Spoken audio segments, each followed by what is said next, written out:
If you've been keeping up with the videos here on Aviation 101 for the last few months, you already know that Chelsea and I have been spending a lot of time and filming a lot of content on the West Coast in California.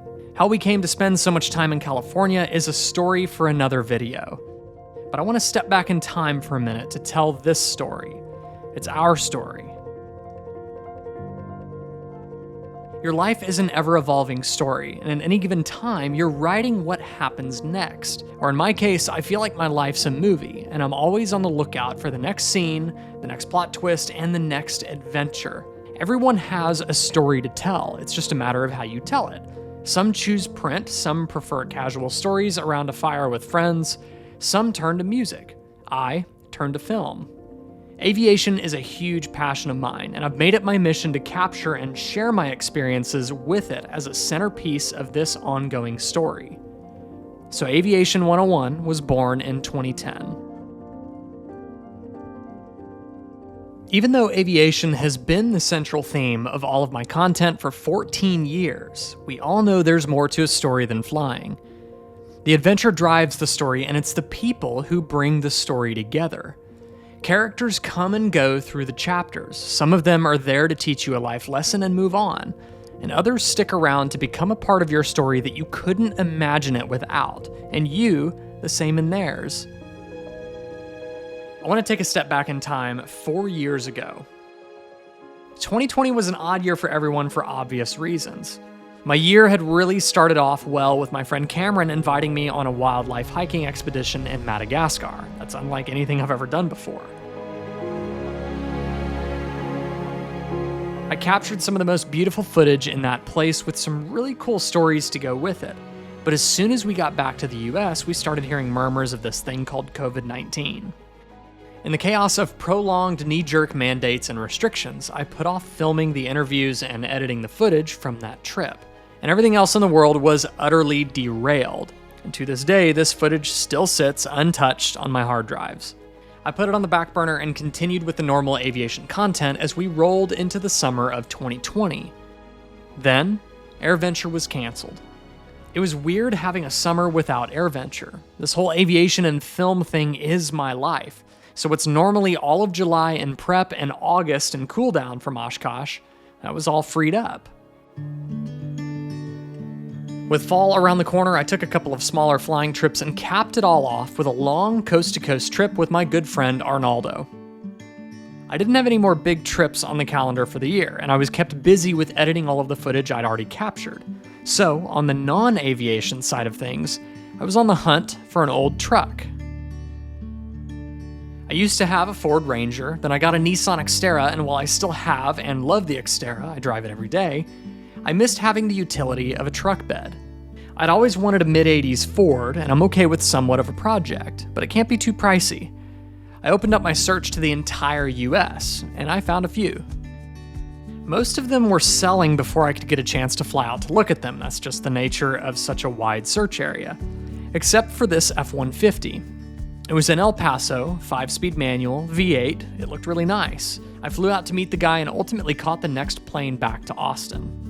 The engine was ragged, the transmission was sloppy, and the odometer did not match the ad or the VIN results, like by 100,000 miles. On top of all of that, the guy would not budge on his $8,000 price tag. Not long after that, this ad popped up. A 1987 F-150, 4.9-liter straight six, automatic transmission, four-wheel drive, 150,000 miles, Georgetown, Kentucky. But not for $10,000. I'll keep an eye on it, but I need it to come down a lot before I think about making the trip for a potential dud. Meanwhile, on the aviation and social media side of things, I've been casually talking to this girl right here. Chelsea is a pilot and a mechanic from Kentucky, and we knew of each other through social media and had a lot of mutual friends and connections in the industry.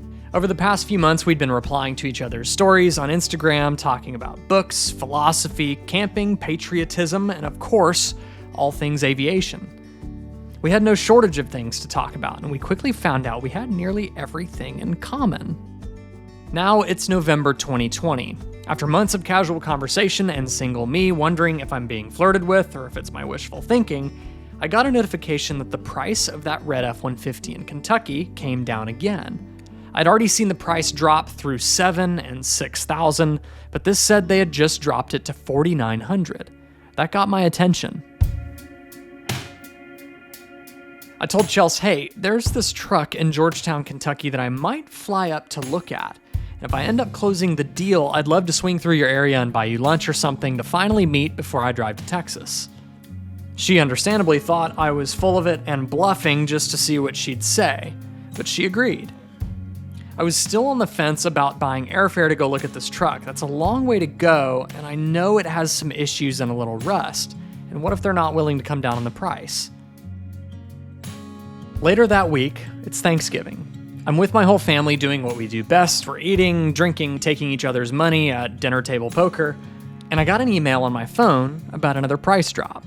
$3,900 Black Friday special. At this point, I felt like the universe was speaking to me, like taunting me through this truck ad.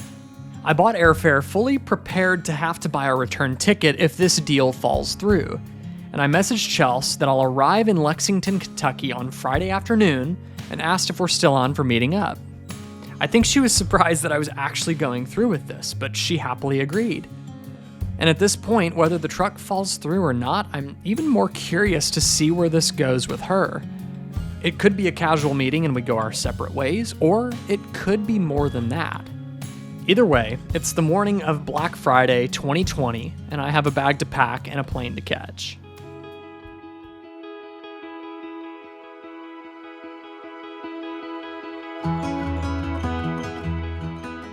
The truck had some bad rust in a few spots and a bad battery terminal, but everything else seemed to work and run fine for a 1,000-mile trek. Chelsea was standing by about an hour to my west to hear the verdict. I negotiated them down to $3,300 out the door, and I had the keys and a pair of vice grips for that bad battery terminal to a new-to-me 1987 Ford F-150. The whole due to COVID excuse still had most businesses closed, so I met Chelsea at her local airport where she cracked open a beer for each of us and showed me around the hangar, her sweet little Cessna 150, and we hopped over to her friend's house nearby for a casual backyard bonfire. We absolutely hit it off and had a blast together. Over the next 2 days, I cruised to Texas as I figured out the quirks of this truck. I lost the tailpipe somewhere on Interstate 40 and pondered the exciting realization that this might be the beginning of a much bigger story in my life. I don't want to get my hopes up about it, but you can't help but wonder, what if? After we first met, we basically never stopped hanging out. She visited me in Texas a couple of weeks later, which is also when we first flew together. Then right after I filmed the 2020 year in review video, I airlined to Kentucky to spend New Year with her, met some of her family, and flew in her Cessna 150 for the first time. In January 2021, we mounted and rolled cameras in an airplane together for the first time, and that trip marked the beginning of that much bigger story I had hoped for.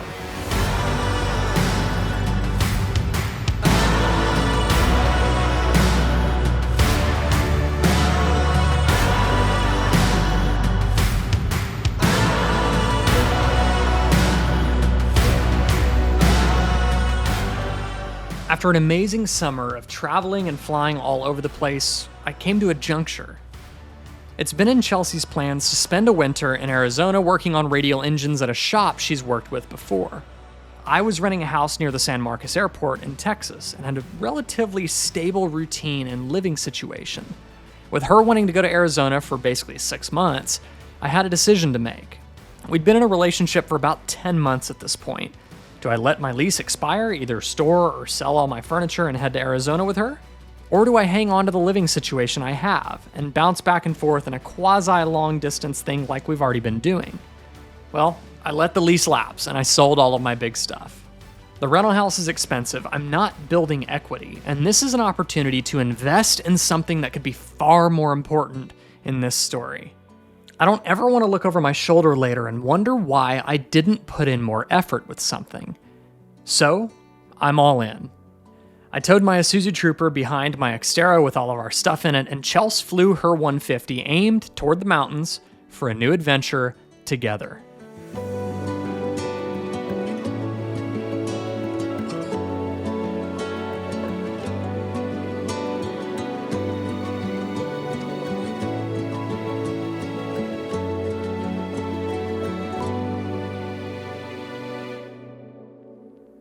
After we packed up and left from our time in Arizona, we stayed nomads for almost a year, bouncing between family and friends while we pursued little trips and opportunities here and there.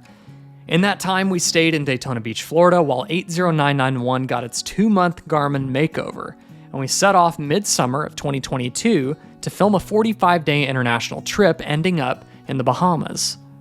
When it was time to conclude that story, we both went back to our families for a couple weeks and we laid low until the end of the year. And with so much work for us to tackle after those trips, we decided to try a new place to call home for a while.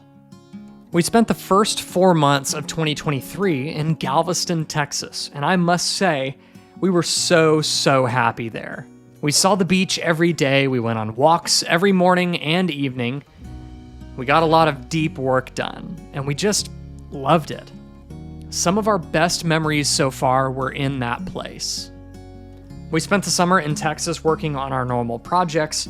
July was crunch time yet again, and it was time to head up to Oshkosh for AirVenture 2023, which ended up being the most successful AirVenture for both of us to date.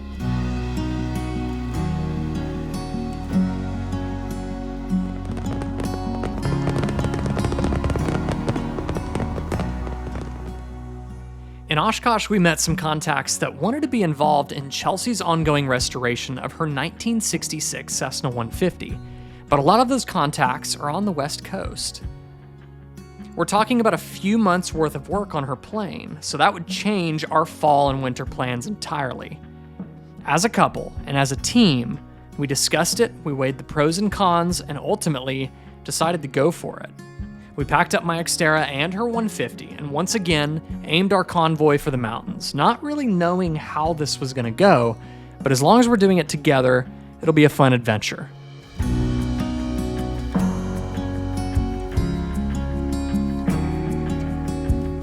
That leads us to the current chapter of this story.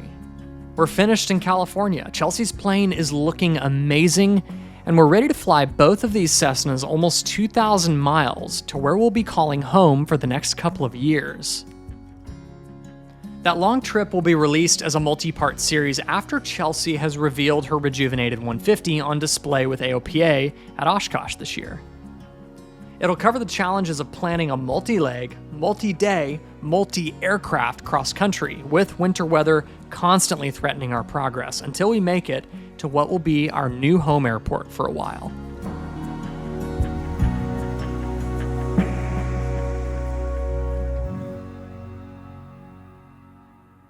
We were there for one day.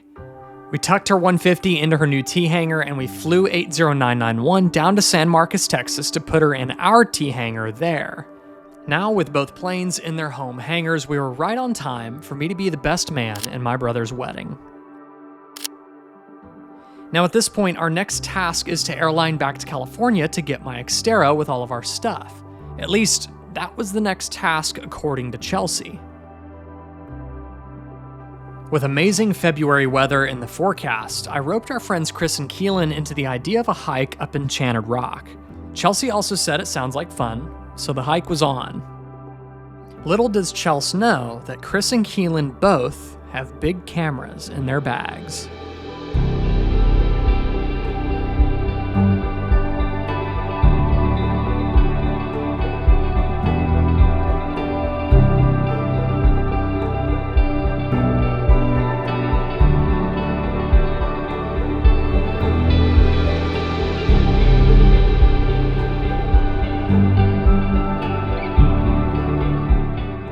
Three years and 3 months ago, this was our first hike together.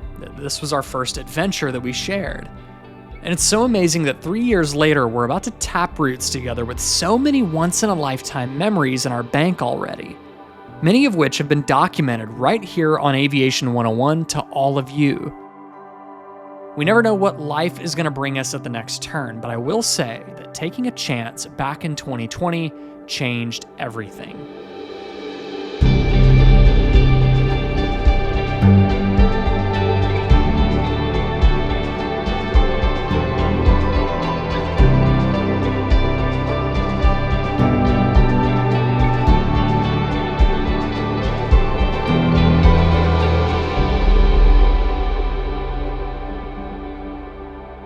Back in September 2023, Chelsea and I flew out to Marfa and filmed Chris proposing to Keelan. And I called Chris up in December with the ring in hand, asking for them to return the favor. I carried that ring with me all through our Christmas and New Year travels so that I could present it to her dad in Kentucky, bring it to Texas to show my parents, and leave it in my safe there, knowing we'll be back in February to execute this plan. I think it worked out perfectly.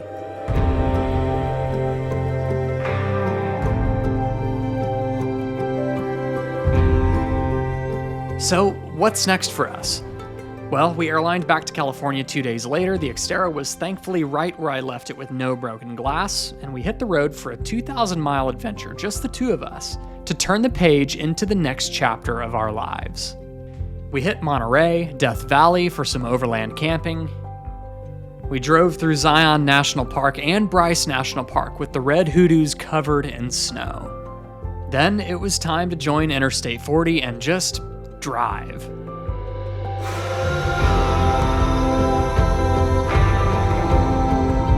And we drove and drove and drove until we reached Western Kentucky to settle in and welcome the new chapter.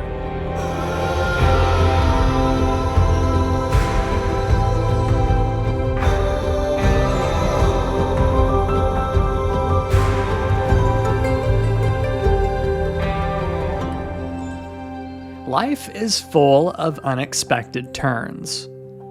You never know who you'll meet, who you'll never see again, or who you'll be seeing for the rest of your life. The best thing you can do is take a chance. Take a chance on that new job, take a chance on that exciting travel opportunity, take a chance on that person. You never want to look over your shoulder and wonder if there's more you could have done to make it happen. Give it your all.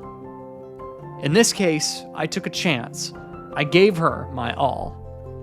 And I couldn't imagine my life without my best friend and forever crewmate by my side through all of it. It's been a hell of a ride, and we're just getting started. We've been working all through the spring and into the summer, enjoying having a true place to call home. We're building our routines. I finally have an editing studio again. And somewhere in all of that, a stray dog ran up to Chelsea in town, and before we could put her up for adoption, we both kind of fell in love with her. So, meet Millie. She'll be introduced to flying soon after Oshkosh. Speaking of Oshkosh, it's mid-July, and we're in AirVenture crunch time. November 80991 has all new Whelen LED lights and will be on display at the Garmin tent again. And Chelsea's Cessna 150 will be on display at the AOPA tent, also with all new Whelen LEDs, all new paint and interior, along with a new Garmin engine monitor to begin modernizing this panel. That's what we're both in the middle of wiring right now. So I'm going to get back to helping her with that, and you can expect a video or two to come out in the next few days about our meet and greet schedule at AirVenture, as well as some notes and tips I'd like to share if you're flying into Oshkosh. I want to thank you so much for being a part of this story, our story.